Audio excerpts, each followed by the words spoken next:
bolo bate, bo banga nini bolo bate, ba kasi abole bo monate, tolo ba o tolo bate. Toko vote les sous, bino. Voilà. Bonjour mesdames et messieurs, bienvenue à ces nouveaux numéros de votre émission aux urnes sur Canal Kin Télévision. Cette émission consacrée au processus électoral et démocratique en République démocratique du Congo. Voilà, un nouveau numéro aujourd'hui. Quelle est la santé de la démocratie en République démocratique du Congo après les élections du 30 décembre 2018? Et pour en parler, quelques réponses. C'est avec Georgette Bié Songo, professeure d'université à la faculté de pharmacie à l'université de Kinshasa. Madame Georgette, merci d'être venue et bonjour. Bonjour Jacques. Voilà, je rappelle que vous êtes également experte nationale en genre et présidente de la fondation qui porte votre nom, Georgette Bié Songo, et militante pour le droit de la femme. Ça vous fait comment avec tous ces titres, toutes ces occupations, toutes ces charges finalement? Moi, je pense que enseigner, c'est ma profession, mais militer, c'est ma passion. Donc, ça ne me pose aucun problème. Je m'organise pour avoir du temps. Je m'organise pour avoir du temps pour l'enseignement, pour avoir du temps pour ma famille et pour avoir du temps aussi pour le militantisme. Ça fait une vingtaine d'années que je milite pour la protection et la promotion des droits des femmes. Je suis parmi les femmes qui ont fait inscrire dans notre Constitution le principe de la parité. Okay. L'article 14 de notre Constitution qui consacre le principe de la parité. Bravo. Et l'article 15 qui condamne toute violence sexuelle faite sur toute personne. Mais ça vous fait comment, professeur d'université, militante également, mais je rappelle que vous êtes femme. Oui, je suis femme et c'est pour dire que quand on est engagé dans un combat, et quand on a la passion pour une question, on trouve toujours le temps. Comme je l'ai dit tout à l'heure, c'est une question d'organisation. On est femme, on est épouse, mais on est également travailleuse. Donc on joue les trois rôles d'une mère, d'une épouse et d'une femme travailleuse. D'ailleurs, on parle souvent des femmes aux 1000 bras. Donc les femmes, et ça passe. Et ça passe. Dieu nous a donné cette capacité de pouvoir nous engager dans plusieurs choses. Ben, évidemment, il faut savoir dans quelles choses on s'engage et prioriser. Mais professeur, une petite question avec votre expérience. Comment est-ce que vous pouvez définir la femme aujourd'hui? La femme, pour moi, est cet être semblable que Dieu a créé pour compléter l'homme. C'est pour cela, dans le combat que nous menons pour les gens, qui est un combat pour la justice, pour l'équité, pour l'égalité, nous ne combattons pas contre les hommes, mais c'est un combat que nous menons contre les mentalités rétrogrades, les traditions et les coutumes rétrogrades.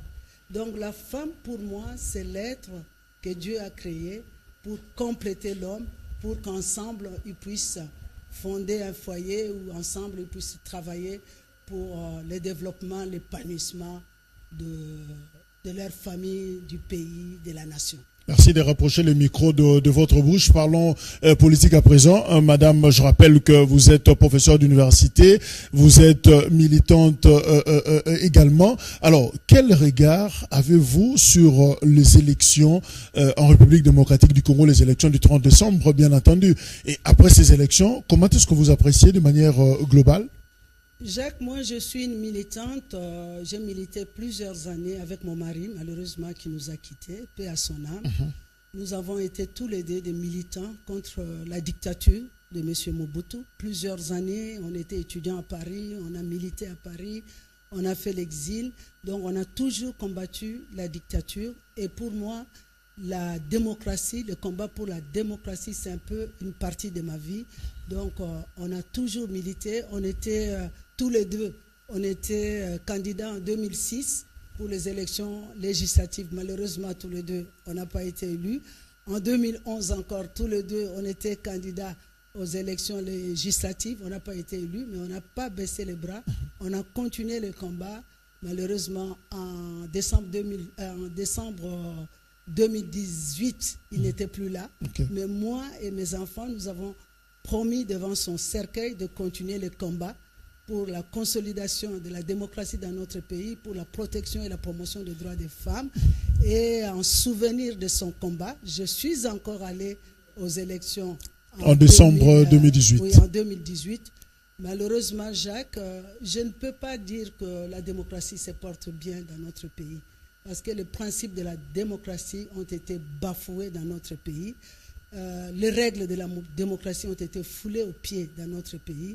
Et pour moi, qui suis une militante de longue date pour la démocratie, j'en suis très malheureuse, parce que c'est la 3e fois que nous organisons les élections dans notre pays. J'ai l'impression qu'on a reculé, on n'avance pas du tout, et on a reculé d'une mauvaise manière. Et que reprochez-vous justement à ces élections du 30 décembre, concrètement? Les élections du 30 décembre, moi, j'étais très à l'aise pour la campagne électorale parce que j'étais de Lamouka. Et nous avons trouvé sur terrain un peuple qui avait adhéré à la vision Lamouka, un peuple qui a vraiment fait campagne avec nous pour notre candidat président Martin Fayulu Madidi. Et moi, j'étais candidate aux élections législatives. En tout cas, le peuple était favorable à nos candidatures. J'ai assisté aux élections. La machine a voté. Nous y sommes quand même allés. Les votes s'est bien passé. Il n'y a pas eu d'incident majeur le jour du vote. Mais malheureusement, c'est après le vote. Sans avoir fini la compilation des résultats, on avait déjà proclamé les résultats. Et ça, je trouve que c'est très, très, très grave pour la démocratie. Mais comment est-ce que vous expliquez ces phénomènes? On vote pour un candidat de l'opposition, mais curieusement, au niveau des législatives, vous n'êtes pas voté. Il n'y a rien. Vous de l'opposition. Non, Jacques, il n'y a aucune explication. C'est une mafia politique, c'est une magouille politique. Je ne sais pas si on l'a déjà vécu ailleurs, mais ce qui s'est passé dans notre pays, c'est vraiment très grave. Les gens sont allés voter, les bulletins de vote sont là, sont encore là. La compilation n'a jamais eu lieu et on a proclamé le résultat voulu par M. Nanga et la CNI. Donc, on n'a pas d'explication à donner. C'était un hold-up électoral. Et si on vous dit, Madame Georgette Biébié, vous avez perdu, nous parlons des élections de décembre 2018, vous avez perdu, mais justement à cause de vos hésitations quant à l'utilisation de la machine à voter. On ne va pas avec la machine, et finalement on accepte quand même, et puis voilà, ces hésitations-là, ça vous a coûté. Les hésitations n'ont pas joué parce que le peuple est allé voter. Et moi, j'ai vu le peuple voter à Kikwit. Partout ailleurs, à Kinshasa, il a plu ces jours-là. Moi, j'étais à Kikwit, mais les gens sont allés voter. Donc, les hésitations-là n'ont pas compté. Ce qui devrait compter, c'est de compter le nombre de voix pour chaque candidat. C'est ça qui a joué. Ce n'est pas le fait d'hésitation. Les gens sont allés voter. Franchement, les gens sont allés voter et les gens étaient déterminés à voter pour avoir l'alternance démocratique et politique dans notre pays. Les gens ont voté le 30 décembre 2018 et qui a gagné? Selon vos données à vous? Moi, je suis légaliste. Je suis légaliste. Je ne peux pas me permettre de dire n'importe quoi, mais je suis très mal à l'aise de dire qui a gagné parce qu'on n'a jamais compté le nombre de voix des candidats. On a décidé que tel avait gagné.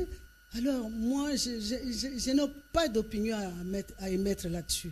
Parce que c'est tellement grave pour notre pays que je n'ai pas le courage ni le cœur à commenter ce genre de situation. Mais Nanga avait le courage de se prononcer. Il a proclamé le vainqueur, c'est Félix Antoine Tshilombo Tshisekedi, et vous prenez acte. Moi, je pense que Nanga va le payer un jour. Je vous assure. Je le dis du fond de mon cœur, Nanga va le payer un jour. Si ça s'est passé tel qu'on le croit, il va le payer un jour. Il y a une justice divine, même si la justice humaine n'agit pas, mais quelque part, il y a une justice divine qui va rendre ou va dire le droit pour tout ce peuple qui est allé au juge. Il répond parce qu'il a proclamé les résultats. Pardon? Il répondrait parce qu'il a proclamé les résultats. Mais est-ce qu'il a proclamé les résultats qui sont conformes aux urnes? D'autant plus qu'il n'y a pas eu compilation des résultats. Il n'y a pas eu compilation. Et tout le monde qui a travaillé dans les bureaux de vote, moi qui quitte, les gens m'appelaient, me disaient, mais maman, on n'a pas fini la compilation, on n'a pas fini la compilation. Qu'est-ce qu'il a proclamé? Il répondra de ces gestes qu'il a commis devant toute la nation et devant l'humanité. On vous a donné il répondra un jour. Et la nation vous donne l'occasion justement de défendre votre cause devant la cour. Devant quelle cour? Une cour inféodée. Vous n'étiez pas à mesure. Une cour. Moi, je n'ai pas fait de recours parce que je n'avais pas confiance à cette cour. Et Fayoulou l'a fait? Fayoulou l'a fait par formalisme. Par formalisme. Mais il savait bien que il n'aurait jamais. Il n'y croyait pas trop. Cause. Non. Il l'a fait par formalisme. Mais moi, je ne l'ai pas fait. Parce que je ne crois pas du tout en cette cour. Professeur Georgette Biébié, mais au stade actuel, vous vous félicitez quand même du fait que la RDC ait connu la toute première alternance civilisée, pacifique du pouvoir. Joseph Kabila tient la main de Félix Tshisekedi, de belles images. Sur base de quel accord? Je vais féliciter le jour où je serai au courant, le jour où je connaîtrai le contenu de l'accord qu'ils ont signé entre Félix Tshisekedi et Joseph Kabila. Avant cela, je ne me prononce pas. Est-ce que vous ne pouvez pas vous féliciter quand même, déjà à votre âge, et vous avez cette faveur de voir, de vivre l'alternance comme ça, en live? Est-ce que c'est pas un motif de fierté? Mais ce n'est pas l'alternance voulue par le peuple. Ce n'est pas l'alternance telle que nous on l'a voulu. Ce n'est pas de cette alternance-là qu'on voulait. On voulait d'une alternance qui viendrait des urnes, mais pas des arrangements entre deux familles politiques ou entre deux individus politiques. Si Félix Tshisekedi avait réellement gagné aux élections, qu'est-ce qu'il avait besoin d'aller signer un accord avec Joseph Kabila Kabange? Qu'est-ce qu'il avait besoin d'aller signer un accord? En démocratie, ou bien on gagne aux élections, on est proclamé chef de l'État, mais je n'ai jamais vu nulle part ailleurs quelqu'un qui gagne aux élections et qui va signer avec quelqu'un qui est rejeté par la population. Parce que la politique, c'est aussi l'art de négocier. Il faut savoir jouer. C'est que Fayoulou n'a pas su faire, semble-t-il.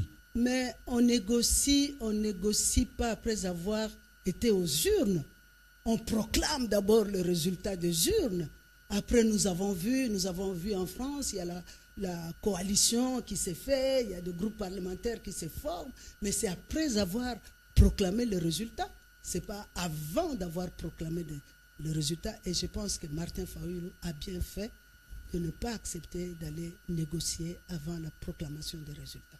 C'est mon point de vue. Et quand vous suivez la télé, vous regardez et vous voyez l'image de Félix Antoine Tshilombo Tshisekedi. Vous réagissez comment? Franchement, moi je suis du RASOP. Félix Antoine Tshisekedi Tshilombo, c'était notre président. Rassemblement de l'opposition, laissé par Étienne Tshisekedi. Voilà, c'était notre président. Comme je l'ai dit souvent, je n'ai pas la force de tirer sur Félix. Je n'ai pas la force. Je n'ai pas la force de tirer sur Félix parce que Félix s'est fait entraîner dans quelque chose d'inqualifiable pour notre pays. Je n'ai pas la force de tirer sur Félix. Donc vous êtes sur le pas de Katumbi. Vous ne savez pas avancer droit au but comme Fayoulou, tirer directement, que Félix démissionne, mais vous voulez contourner la chose. Moi, je me suis dit, je lui donne 6 mois. Je regarde ce qu'il va faire dans 6 mois, comment il va se comporter pendant 6 mois, quelles sont les réformes qu'il va apporter pour améliorer les conditions de vie, les conditions sociales de la population. Au bout de 6 mois, je pourrai juger son action. Pourquoi 6 mois? C'est moi-même, j'ai décidé 6 mois. Parce que je me suis dit, en 6 mois quand même, s'il y a des choses prioritaires qu'il arrive à faire pour la population, je pourrais me prononcer après 6 mois, mais avant 6 mois, je regarde, j'observe. Georgette Biébié, vous attendez 6 mois, mais vous avez les 100 jours d'urgence. Il y a un programme d'urgence en cours. Et vous ne vous prononcez pas sur le 100 ? Il est fini. C'était jusqu'au 4 mai. C'est fini. Et les bilans ? Les bilans, moi, je ne sais pas. J'ai vu quelques bouts de rue arrangés. Les sociales ne s'est pas amélioré. Les hôpitaux, il n'y a rien de changé. Je crois qu'il faut voir surtout dans les infrastructures fondamentales, la santé, l'éducation. Vous avez vu quelque chose pour l'éducation dans le programme de 100 jours? Il y a eu quelque chose parce que pour l'éducation? vous êtes professeur, vous pouvez en parler mais justement. la santé, je suis aussi de la santé, je suis pharmacien. Oui. Qu'est-ce qu'il y a eu pour le domaine de la santé? Qu'est-ce qu'il y a eu? L'électricité? Qu'est-ce qu'il y a eu? L'eau? Qu'est-ce qu'il y a eu? Mais Georgette Biébié, n'est-ce pas de la mauvaise foi que d'être aussi sévère comme ça pour le régime actuel? Commencer déjà à poser toutes ces questions, éducation, santé, seulement 100 jours. C'est pas moi qui ai fait le programme de 100 jours. Vous m'avez posé la question sur le bilan de 100 jours. Moi, je vous dis que j'ai vu quelques tronçons de route qu'on a bitumé ou on a plâtré, mais du côté logement, habitat, du côté santé, du côté énergie, du côté eau, je n'ai rien vu. Peut-être qu'il y a eu des choses qui ont été faites, mais moi, je n'ai rien vu par rapport aux 100 jours. Depuis le 30 décembre 2018 jusqu'à aujourd'hui, quels sont les points positifs qu'on peut dégager aujourd'hui? Bon, le point positif, c'est que le pauvre, j'ai l'impression qu'il se débat. Par rapport à la démocratie, par rapport à l'espace politique. Il y a eu évidemment la libération des prisonniers politiques, des gens qui ont été arrêtés arbitrairement, qui ont été jetés en prison arbitrairement, qui ont été libérés. Et ça, professeur Biébié dit bravo Félix. Mais je n'ai pas à dire bravo. Ça, c'est le fonctionnement normal d'un état de droit. Pourquoi je dirais bravo? C'est le fonctionnement normal. Mais hier, on a encore jeté des gaz lacrymogènes, on a arrêté des gens. Devant le siège de l'UDPS. Et alors, pourquoi je vais dire bravo? Lui, il a dit qu'on ne va plus arrêter les gens qui vont manifester. Hier, les gens de son parti politique. Micro. Les gens de son parti politique, ils ont essuyé des tirs, des bombes lacrymogènes hier. Voilà, nous sommes encore sur le point positif. Il y en a d'autres? Oui, le retour des exilés politiques qui s'annonce. Je crois qu'il y a eu Sédika Dokolo qui est déjà à Kinshasa hier. Je pense que c'est une bonne chose. Si Moïse arrive Katumbi le 20 mai annoncé. Oui, c'est une bonne chose. Il y a Jean-Pierre Mbemba aussi. On annonce son retour. C'est une bonne chose. Je pense que c'est notre pays à nous tous. Il ne faut pas qu'il y ait des individus qui empêchent les autres de vivre sur leur sol. Ce n'est pas normal. C'est une bonne chose. Ce n'est pas normal parce que déjà sous Joseph Kabila, ce n'était pas facile pour ce genre de revenir, mais sous Félix Tshisekedi, les lignes bougent. Mais nous avons rejeté le régime de Joseph Kabila. On l'a rejeté. Le peuple a rejeté ce régime de tout cœur. Vous avez rejeté ces régimes, mais vous, de la Mouka, ça donne l'impression que vous voyez Kabila tout le temps de cauchemar. Bon, quand on vous a volé votre victoire, je vous assure qu'on perd il son devient sommeil. les sorciers, vous le voyez à tout moment. On perd son sommeil. Quand on vous a volé votre victoire, on perd le sommeil. Mais en quoi Kabila est menaçant, instamment là? Il est menaçant parce que Félix n'a pas de pouvoir. Félix n'a pas l'armée. Félix n'a pas la police. Félix n'a pas les services de sécurité. Félix n'a pas la majorité ni à l'Assemblée nationale, ni aux assemblées provinciales. Félix n'a pas les sénateurs. Félix n'a pas le gouverneur de province. C'est Kabila qui concentre tout le pouvoir entre ses mains. Et nous l'avons encore vécu. Lundi dernier, il a convoqué tous les gouverneurs à Kingakati. Est-ce que c'est normal ça? Nous avons un président de la République. Parce qu'ils sont de sa famille politique. Ils sont de sa famille politique, mais au nom de quel principe il peut les convoquer tous comme ça à Kingakati? Et nous apprenons qu'il a convoqué encore tous les présidents des assemblées provinciales.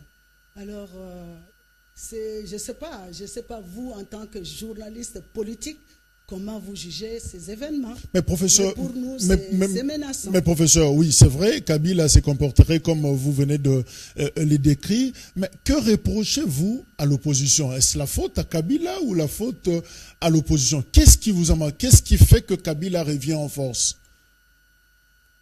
Kabila revient en force parce que tout est parti d'un faux le 30 décembre 2018. À partir du moment où on a faussé, on a nommé les députés au niveau national, au niveau provincial, mais ça lui a donné tous les pouvoirs.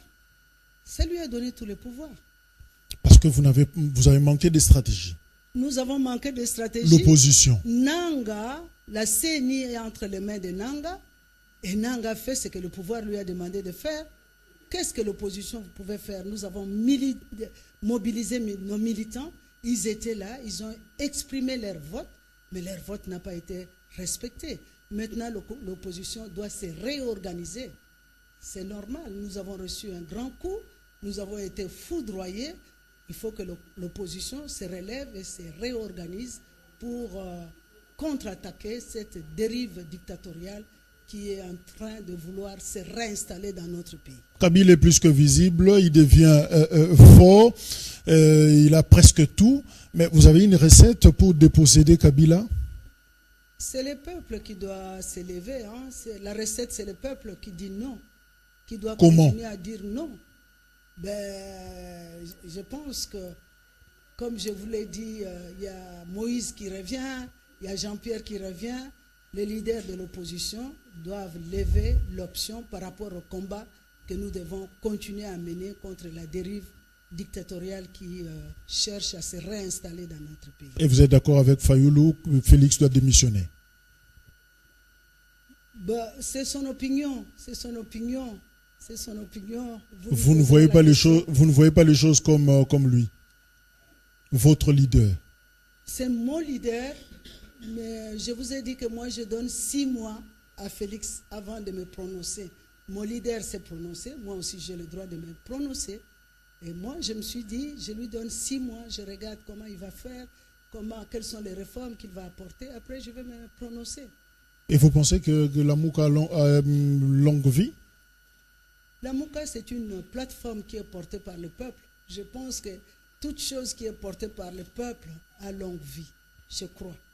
Le peuple s'est levé contre la corruption institutionnalisée dans notre pays, contre les mauvaises pratiques, contre le clientélisme dans notre pays, contre les antivaleurs institutionnalisées dans notre pays. Je pense que le peuple continue à rester mobilisé contre ces antivaleurs. Et ce combat est porté par la plateforme Lamouka.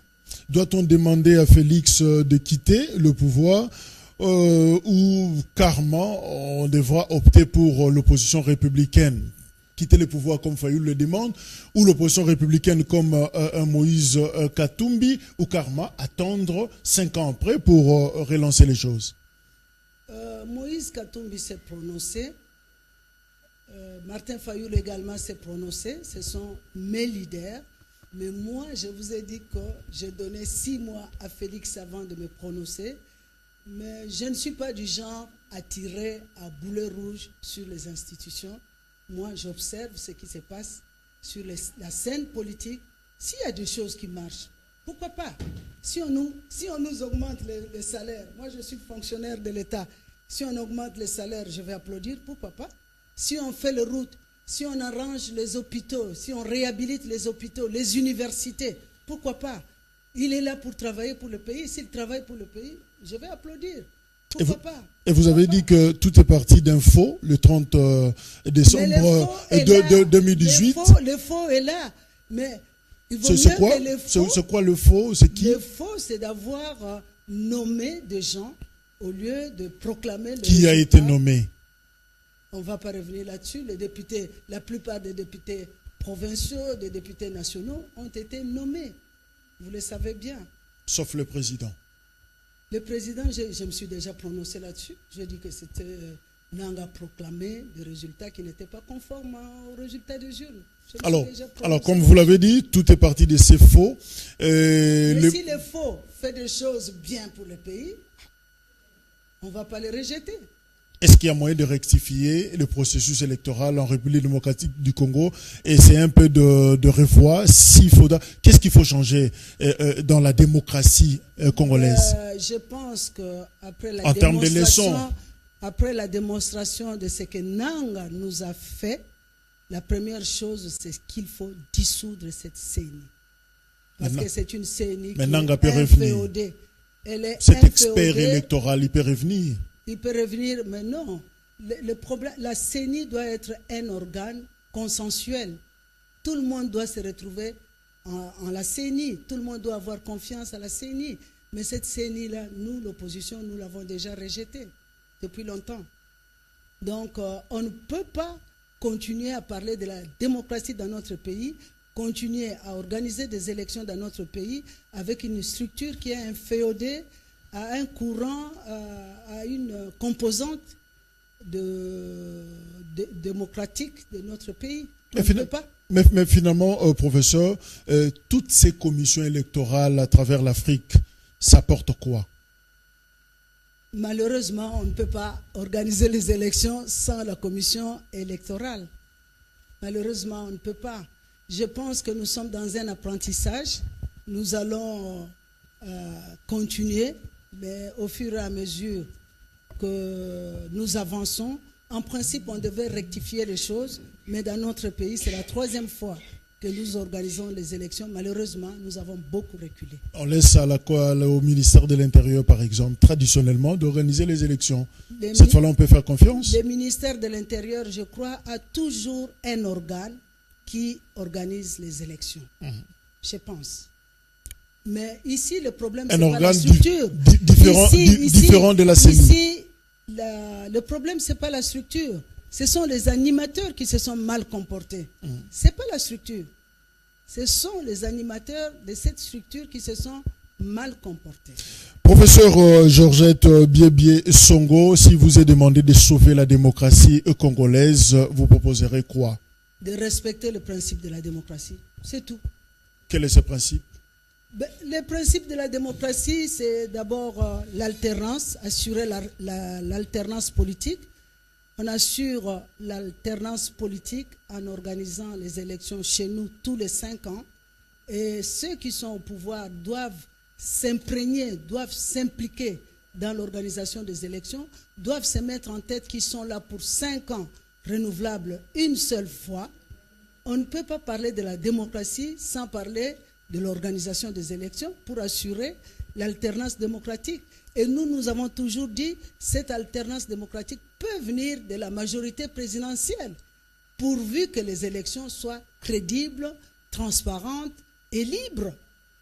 Il faut l'alternance démocratique. Il faut la tolérance. Donc, on ne peut pas parler de la démocratie sans organiser des élections. Et vous croyez? Et nous avons fait 18 ans sans qu'il y ait des élections crédibles, ni transparentes, ni démocratiques, malheureusement, dans notre pays. Vous parlez du règne de Kabila? Oui. 18 ans sous Kabila? Oui. Et vous pensez que le Congo a un avenir meilleur? Ça promet? Tel qu'on s'est engagé depuis le 30 décembre. C'est un géant d'Afrique. Le Congo a un grand rôle à jouer, non seulement au niveau de l'Afrique, mais au niveau humanitaire. Nous avons le 2e grand fleuve du monde, en eau douce. Nous avons la 2e grande forêt du monde qui libère de l'oxygène pour l'humanité et absorbe le gaz carbonique qui est rejeté dans l'atmosphère, qui est responsable du réchauffement climatique. Donc le Congo est obligé d'avancer. Le Congo est obligé de vivre enfin sa démocratie. Et je vous assure qu'avec tous ces mouvements citoyens qui naissent, et qui sont quand même assez actifs sur terrain, les choses vont changer. Je suis convaincu que les choses vont changer. Professeur, je vous remercie. C'est moi qui vous remercie. Merci pour le bon travail que vous faites. Merci. Nous allons continuer le combat pour que la démocratie soit réellement effective dans notre pays. Merci. Merci. C'est la fin de ces numéros aux urnes sur Canal Kin Télévision. La santé de la démocratie en République démocratique du Congo depuis les élections du 30 décembre 2018. Nous avons reçu pour vous professeur Georgette Biebie Songo. Il est professeur à la faculté de pharmacie à l'université de Kinshasa, experte nationale en genre, présidente de la fondation qui porte son nom, Georgette Biebie Songo, et militante pour le droit de la femme. C'est elle, notre invitée pour ces numéros, et je crois qu'elle sera de nôtre pour un prochain numéro. Avec plaisir. Merci de votre fidélité et je vous retrouve prochainement. Au revoir.